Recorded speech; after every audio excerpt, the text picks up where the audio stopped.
Mesdames, Messieurs, bonjour. Très heureux de vous retrouver ici à Metz dans le cadre du Salon Agrimax. Alors, la campagne va-t-elle devenir un enfer pour les agriculteurs? J'ai le plaisir d'en parler avec Jean-Marie Mison. Bonjour. Bonjour. Vous êtes sénateur de la Moselle et président donc des maires ruraux de la Moselle. Juste à ma gauche, Germain Bach, bonjour. Bonjour. Vous êtes président des jeunes agriculteurs de ce même département. Alors, est-ce que déjà, Jean-Marie Mison, est-ce qu'on sent les Parisiens qui arrivent en force, puisqu'on nous dit qu'après la Covid, tous les Parisiens veulent quitter Paris et veulent venir à la campagne? Alors, tous les Parisiens peut-être pas, mais de nombreux Parisiens sont effectivement tentés de faire ce cheminement et rejoindre la campagne. Mais pas que des Parisiens. On observe ce phénomène dans nombre de métropoles. Et bien sûr, on le constate également ici en Moselle. Ça a un intérêt pour le monde rural qui trouve là un nouveau ressort pour son développement, mais ça pose des problèmes, notamment à l'agriculture, qui voit ces espaces dédiés rognés petit à petit, et il faut s'en inquiéter. Alors quand on regarde certaines communes où vous pesez 2-3%, les agriculteurs, vous allez peser encore moins. Oui, encore moins, c'est 2-3%, c'est déjà un bon chiffre. Mais oui, un petit peu moins. Donc oui, comme a dit monsieur le sénateur, c'est qu'aujourd'hui, on voit des nouveaux profils arriver qui ont perdu la notion de ce qu'était la campagne et qu'est-ce qu'il y avait comme activité économique à la campagne. Donc voilà, il y a des bienfaits, il y a quelques inconvénients. Donc voilà, Alors on parlera justement des problématiques juste après, mais déjà, c'est vrai que il va falloir communiquer. Pourquoi? Parce que vous dites quoi aujourd'hui? Vous faites tirer dessus dès que vous sortez le pulvérisateur. Il y a le problème du coq qui chante. C'est des problèmes que vous rencontrez, vous? Oui, on rencontre les problèmes là. Aujourd'hui, la campagne est devenue un lieu de loisir pour certaines personnes. Et aujourd'hui, il y a des randonneurs, des joggeurs un peu partout et qui ne comprennent pas exactement qu'est-ce que c'est l'activité agricole et comment on produit. Et donc aujourd'hui, c'est sûr, des fois, on a peur de la réaction des gens parce qu'on a historiquement déjà eu affaire à quelques réactions pas très polies, un petit peu musclées, des personnes qui ne comprennent pas, qui nous prennent, il faut dire le mot, pour des destructeurs de l'environnement, pour des pollueurs, etc. Mais voilà, il faut bien leur rappeler d'où vient la nourriture et que la campagne, elle est aussi belle. Elle est belle aujourd'hui. Ils ont voulu venir à la campagne parce que la campagne était belle. C'est bien parce qu'il y a des acteurs qui modélisent, qui entretiennent l'intégralité du paysage. Et c'est grâce à l'activité agricole. Monsieur le sénateur, il faut faire quoi, globalement, pour améliorer un peu la communication entre ces populations? La loi qui a été votée, qui a été promulguée en août dernier sur le climat et résilience, prévoit que dans les 10 ans qui viennent, il faudra consommer, artificialiser 2 fois moins de sol qu'on en a fait dans les 10 ans échus. Donc c'est un premier pas vers la maîtrise des sols pour que l'urbanisation, l'artificialisation ne gagne pas la totalité de la campagne. Mais alors ça pose problème puisque ça se traduit dans des schémas qui s'imposent sur les territoires et aux communes. Et les communes sont embêtées parce qu'elles ne peuvent plus se développer. Parfois, les petites communes sont singulièrement sacrifiées puisqu'elles ne peuvent même plus délivrer un seul permis de construire. Alors cette loi va un peu loin. Elle demande aux acteurs de diviser par 2 et elle consacre ceux qui en ont fait beaucoup sur les 10 ans échus auront la moitié de beaucoup, ce qui reste pas mal, tandis que ceux qui n'ont pas fait grand-chose, qui ont été prudents, qui ont été modérés de la consommation de l'espace, auront la moitié de pas grand-chose, c'est-à-dire 3 fois rien. Et ça pose vraiment un problème. Cependant, cette manière de voir, cette loi, ne résout pas tout, parce que les Français rêvent d'habiter dans un pavillon et non pas d'habiter à la verticale dans des immeubles, dans des tours. Mais c'est là le grand enjeu que nous aurons à régler dans les années qui viennent. C'est certain qu'on ne peut pas continuer comme ça. Je rappelle cependant que seulement 10% de la surface totale de notre pays, de la France, est artificialisée. Donc il y a encore un peu de marge. J'observe aussi que de nombreux agriculteurs partent à la retraite, que ceux qui restent peuvent dès lors étendre leur surface d'exploitation et progressivement faire face à ce manque de terrain provisoire. Oui, il faut savoir qu'en Moselle, sur le département de la Moselle, avant crise Covid, on perdait chaque année en moyenne 350 hectares. Donc ça veut dire l'équivalent de 2 fermes. 2 fermes tous les ans étaient perdues à cause de l'artificialisation, urbanisation, que ce soit pour création de lotissements, zones industrielles, artisanales, commerciales. Donc c'est sûr, aujourd'hui, et ces terres-là sont perdues pour toujours. Donc aujourd'hui, la loi qui a été votée penche pour réduire cette emprise foncière. Parce que pour que demain, qu'il y ait toujours une agriculture, il faut le support. Le premier support, c'est le sol. Sans sol, il n'y a aucune production. Donc il faut quand même garder le sol. Aujourd'hui, on a peut-être vu dans certains secteurs une urbanisation à outrance. Voilà, aujourd'hui, qu'il faut peut-être un petit peu raisonner. Que chaque intercommunalité voulait à l'époque sa zone artisanale, sa zone commerciale, etc. Là, il faut peut-être revoir et avoir un schéma plus prendre un peu d'auteur et avoir un schéma pour rationaliser. Plus économe. Mais vous savez, il y a un sujet qui vous énerve, c'est la méthanisation à outrance. Vous, les jeunes agriculteurs, par rapport à vos aînés. Oui, la méthanisation, normalement, l'objectif premier de la méthanisation, c'était pour avoir une plus-value sur l'exploitation agricole pour pouvoir gérer et traiter les effluents d'élevage. Sur le système-là, il n'y a aucun problème. Aujourd'hui, il y a certaines méthanisations qui sont plutôt c'est des usines à production de gaz. Il n'y a plus aucun lien avec les effluents d'élevage.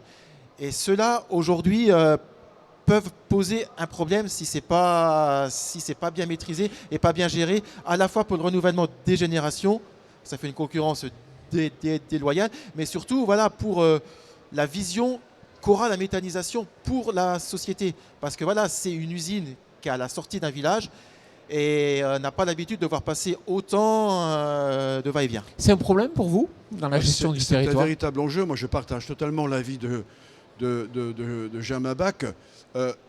D'ailleurs, je vais poser la question la semaine prochaine au gouvernement. Il y a une espèce de dévoiement de la méthanisation. Aujourd'hui, on s'aperçoit que, alors que c'était prévu pour valoriser les déchets de la ferme ou des fermes alentours, on plante des dizaines, voire des centaines d'hectares, non pas pour alimenter l'homme ou les animaux, mais pour alimenter le méthaniseur. Ce faisant, on prend un tournant qui est très dangereux pour l'avenir.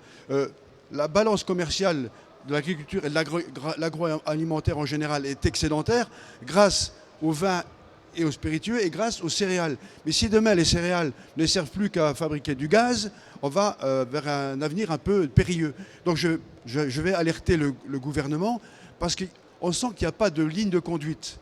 Chacun fait un peu comme il veut et je comprends les agriculteurs qui s'engagent dans cette voie. C'est un moyen pour eux de se refaire, puisque l'agriculture est un métier difficile et néanmoins ce n'est plus de l'agriculture, ça devient de l'industrie de l'énergie. Germain Bach. Aujourd'hui on est arrivé à un système. Le système est arrivé, je pense qu'il est arrivé au bout. Aujourd'hui, il faut se poser la question qu'on est arrivé où produire du gaz, nourrir un méthaniseur est plus rentable que nourrir une vache et produire de l'alimentation. C'est pareil pour le photovoltaïque. C'est-à-dire qu'aujourd'hui, c'est plus rentable de faire de l'agrivoltaïsme que de la production agricole. Oui, je voudrais faire une observation. Ça repose sur un modèle économique qui est totalement artificiel, puisque le gaz issu du méthane biologique, comme l'électricité issue des panneaux, sont fortement subventionnés. Et ça ne peut pas durer. C'est un modèle économique qui ne peut pas s'éterniser puisqu'il coûtera à la terme fort cher à la collectivité. Mais c'est la transition aussi vers les énergies renouvelables. Oui, mais soyons attentifs à mettre en place des systèmes qui peuvent se pérenniser. Ce système-là ne le peut pas parce qu'économiquement, il n'est pas viable. Germain Bach, on a vu là le côté négatif de l'arrivée des citadins, peut-être la cohabitation qui ne va pas être facile, mais il y a plein de côtés positifs, il ne faut pas être négatif. Vous allez pouvoir vendre plus directement aux citoyens qui arrivent avec des porte-monnaies qui n'iront plus dans les grandes surfaces, mais qui iront plutôt chez vous. Oui, c'est un des avantages. Après, il faut faire attention parce que les habitudes des personnes ne se changent pas aussi vite. Aujourd'hui, il y a quand même, demain, la majorité de la population continuera à aller acheter dans les grandes surfaces. Aujourd'hui, les circuits courts, c'est une niche. Certes, il y a une nouvelle population qui arrive dans les campagnes avec un pouvoir d'achat qui peut être intéressant. Donc voilà, il faut réussir à en capter un petit peu, mais voilà, il faut que le développement des circuits courts soit raisonné et que ça reste une niche parce qu'on sait très bien que ça sera toujours une petite partie de la population. Si tout le monde se lance dans les circuits courts, ou dans des magasins de producteurs, ça va faire chuter l'intégralité de la filière qui s'est mise en place. Et aujourd'hui, voilà, s'il y a des populations qui viennent aussi dans la campagne, c'est qu'il y a quand même quelques usines qui restent encore là, quelques entreprises qui restent encore là, et beaucoup c'est de l'industrie de transformation des produits agroalimentaires. Donc si tout le monde passe en circuit court, il n'y a plus d'industrie agroalimentaire. Autre point positif, vous allez peut-être avoir Internet, parce que maintenant qu'il va y avoir des citadins qui veulent télétravailler, il va falloir qu'Orange, un jour ou l'autre, équipe même les campagnes. Mais Internet, c'est déjà en cours régulièrement en Moselle. Mais ce regard d'intérêt des citadins pour la campagne a certes une manière de voir, de faire qui est très positive. Mais toute médaille a son revers. Et notamment, il y a des répercussions sur le prix de l'immobilier, singulièrement renforcé en Moselle à cause de notre proximité avec le Luxembourg. Ce qui fait que lorsque la demande est forte et quand on est obligé de geler des terrains pour respecter les engagements qu'on a pris, finalement c'est le prix du terrain qui va flamber. Et on l'observe dans C'est un vrai problème département. ici, c'est clair. Il y a des en achats Moselle. luxembourgeois. Oui, tout à fait. Il y a surtout plus encore sur le nord de la Moselle, mais dans tout le département. Parce qu'il y a le double effet, proximité du Luxembourg et regard d'intérêt pour la campagne. On peut s'en féliciter, mais comme je le disais, toute médaille en son revers, il faut être très vigilant quant aux conséquences de cette évolution.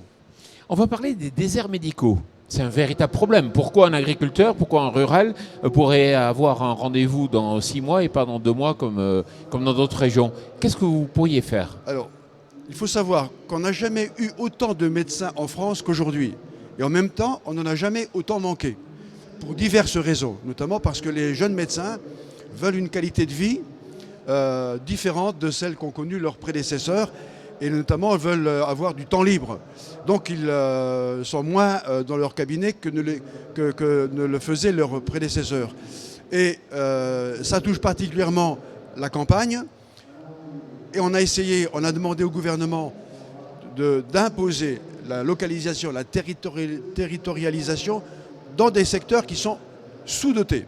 Et il y en a un certain nombre de ceux-là.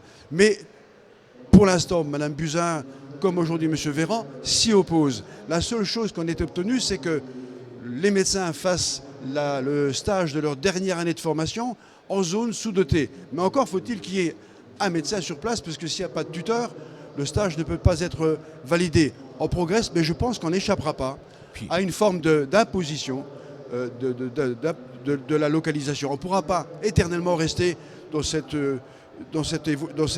situation insupportable qui fait que certains n'ont pas du tout accès aux médecins, cependant que certaines zones sont surdotées. Oui, puisqu'il y a un enjeu de santé qui est très important pour les personnes qui doivent diagnostiquer une maladie. Donc c'est loin d'être neutre. Et on a l'impression qu'on est pétri dans des archaïsmes. Le numerus clausus, le gouvernement l'a fait évoluer, l'a ouvert. Et pourtant, dans la région, ça n'a pas suivi aussi rapidement parce qu'on sent qu'il y a des freins. On trouve des freins de tous les côtés. Est-ce qu'il ne faudrait pas non plus déléguer un certain nombre d'actes médicaux aux pharmaciens, aux infirmiers? Sans doute, la solution n'est pas unique. Il y a différentes pistes qu'on peut retenir, et celles que vous venez d'évoquer en font partie. Mais je pense qu'aussi, dans un avenir plus rapproché, compte tenu de l'urgence de la situation, on n'échappera pas à une forme d'imposition de l'installation, même si ce n'est pas dans la culture des médecins libéraux. Mais sinon, on aura de graves différences de traitement entre les Français et les Françaises. Oui. Comment vous le ressentez, vous, le problème du désert médical dans vos campagnes? Dans nos campagnes, c'est sûr, ça peut être un frein à l'installation de nouveaux couples qui viennent. Parce qu'aujourd'hui, quand un couple vient, pour développer un village, il faut que le village soit attractif. Donc il faut qu'il y ait, dans un périmètre assez restreint, qu'il y ait toutes les commodités, qu'il y ait tout. Donc aujourd'hui, l'aspect médecine est très important pour faire venir les personnes et les nouveaux couples, en particulier avec avec des petits-enfants, venir dans nos campagnes. Et aujourd'hui, voilà ce que l'arrivée de nouvelles personnes, c'est aussi, on a oublié d'en parler, mais c'est aussi une très bonne nouvelle pour nos différents villages auxquels on a des fois on a du mal à ce que nos écoles restent ouvertes. Et pour qu'une école soit ouverte, il faut qu'il y ait des nouveaux arrivants avec des enfants. Et c'est tout ce qui fait la joie de vivre à la campagne et le dynamisme de la campagne. La campagne risque peut-être pas de devenir un enfer comme le titre de cette émission le suggérait. Jean-Marie Mison, merci beaucoup d'être venu ici sur ce plateau. Germain Bach, merci. Merci. Et surtout, merci à vous.